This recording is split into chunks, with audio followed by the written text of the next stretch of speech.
সুপ্রিয় দর্শক শ্রোতা, আসসালামু আলাইকুম ওয়া রাহমাতুল্লাহ। দর্শক সবাই কেমন আছেন অবশ্যই জানাবেন। সবার পরিবার কেমন আছে একটু জানাবেন। সবাই ভালো থাকলে আমার কাছেও ভালো লাগে। তো দর্শক দেখতেই পাচ্ছেন আমি কিন্তু এই মুহূর্তে একটা ঝিলের ধারে অবস্থান করছি, আর এই ঝিলের ধার দিয়েই কিন্তু এই মেঠো পথ মাটির রাস্তাটা গিয়েছে, মাটির রাস্তাটার অবস্থান। তো দেখতেই পাচ্ছেন আজকে কিন্তু আমি বিভিন্ন প্রকার গাছ বা প্রকৃতি বিভিন্ন রূপ নিয়ে কিন্তু আমি আপনাদের সাথে উপস্থাপন করব, বা বিভিন্ন রূপকে আপনাদের সাথে সামনে তুলে ধরার চেষ্টা করব।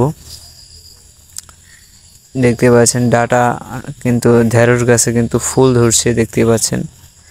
তো আসলে প্রকৃতি এমন একটা জিনিস, এমন একটা মায়া। আমি আমার মতে বা আমার দিক থেকে আমি বলি আমার কতটা প্রিয় এই প্রকৃতি। আর এই প্রকৃতির মাঝে এই ফসল, এগুলোর সাথে আমি যদিও মাঠে এখন কাজ করি না, আগে করতাম বাট এখন করি না। তো মাঠের এই ফসলাদির সাথে আমার কীরকম জানি একটা আত্মার সম্পর্ক কাজ করে। এই মাঠে ঘাটে ঘুরতে আমার খুব ভালো লাগে, আর সবুজ ফসল দেখতে আমার খুব ভালো লাগে। যেন ইচ্ছে করে ফসলের সাথে বা মাঠের সাথে মিশে যায়, একদম প্রকৃতির সাথে মিশে যায়, এরকম মনে হয় নিজের কাছে।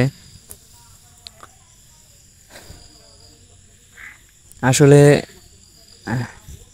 আমি এমনিতেও একটু ঘুরতে পছন্দ করি, নদীর পাড় পছন্দ করি, আর নদীর বিভিন্ন দর্শনীয় জায়গা আর কি, যেগুলো আর কি মনোমুগ্ধকর পরিবেশে ঘুরতে পছন্দ করি।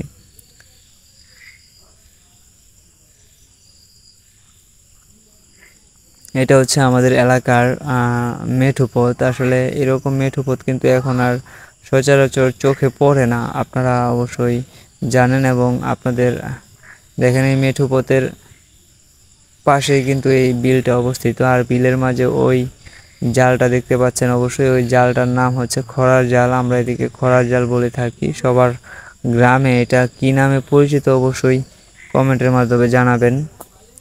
তো দর্শক আমি আর কথা বলবো না অবশ্য। তো আবারও সবার কাছে রিকোয়েস্ট, সবার পরিবারের জন্য দোয়া এবং শুভকামনা রইল। সবাই ভালো থাকবেন, অবশ্যই সুস্থ থাকবেন, সুস্থ থাকার চেষ্টা করবেন। সবার জন্য দোয়া এবং শুভকামনা রাখি। আসসালামু আলাইকুম ওয়া রাহমাতুল্লাহ।